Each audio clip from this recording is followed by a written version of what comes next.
রেলের group D পরীক্ষায় এসেছে এরকম একটি সরল প্রশ্নের সমাধান করা যাক। তো এই প্রশ্নতে আমরা সরলীকরণে যে বদমাশ নিয়ম ফলো করি সেটা তো ফলো হবেই, তাছাড়াও দেখো এই ক্ষেত্রে একটা আরো কাজ এক্সট্রা চলে এসেছে যাকে আমরা বলি রেখা বন্ধনী। বাংলায় বলি রেখা বন্ধনী এবং ইংলিশে হচ্ছে ভিনকুলাম বার।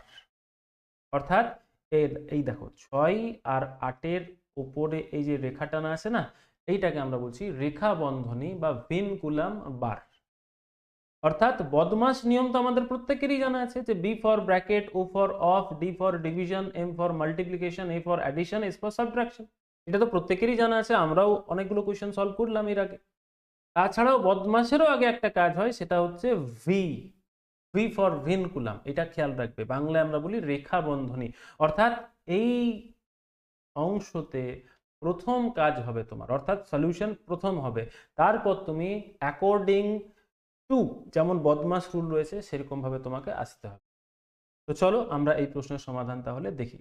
অর্থাৎ এই জায়গায় প্রথমে সমাধান করে আমরা কি পাচ্ছি মনে রাখবে, 6 আর 8-এর মাথাতে রেখা দেওয়া আছে, তাহলে এই ক্ষেত্রে কিন্তু 6 প্লাস 8 হবে। হ্যাঁ, 6 প্লাস 8 কি হবে?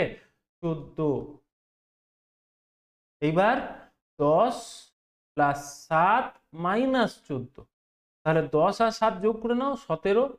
17 থেকে 14 বাদ দিলে 3, তাহলে ফার্স্ট ব্র্যাকেটের মধ্যে 3 যদি ওপেন করি তাহলে দেখো 11 যোগ 16 বিয়োগ 3, তাহলে আমি যোগ যদি করছি তো 27 হচ্ছে, দেখো 16 প্লাস 11 27, 27 থেকে যদি আমরা 3 বাদ দিয়ে দিচ্ছি তাহলে 24।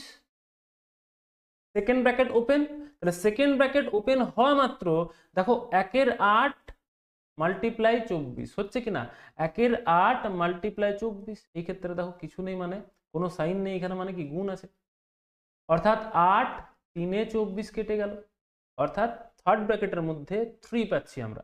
এবং ফাইনালি 18 রয়েছে এবং ডিভিশন রয়েছে, তাহলে 18 ডিভিশন এবং থার্ড ব্র্যাকেট পর্যন্ত আমাদের 3 এসেছে কিনা বলো, তার মানে 3 দ্বারা যদি ভাগ করি তাহলে আমাদের 6 আসছে।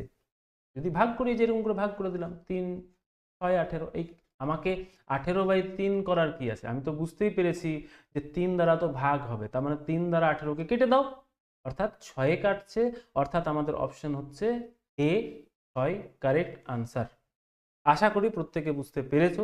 যদি এই প্রশ্নটির সমাধান বুঝতে পারা গেছে তাহলে তোমাদের জন্য আমি আরেকটা প্রশ্ন রেখেছি, এটাও কিন্তু গ্রুপ ডিরই পরীক্ষার প্রশ্ন, তোমরা এটা সমাধান করে আমাদেরকে কমেন্ট বক্সে জানাবে উত্তর, ঠিক আছে।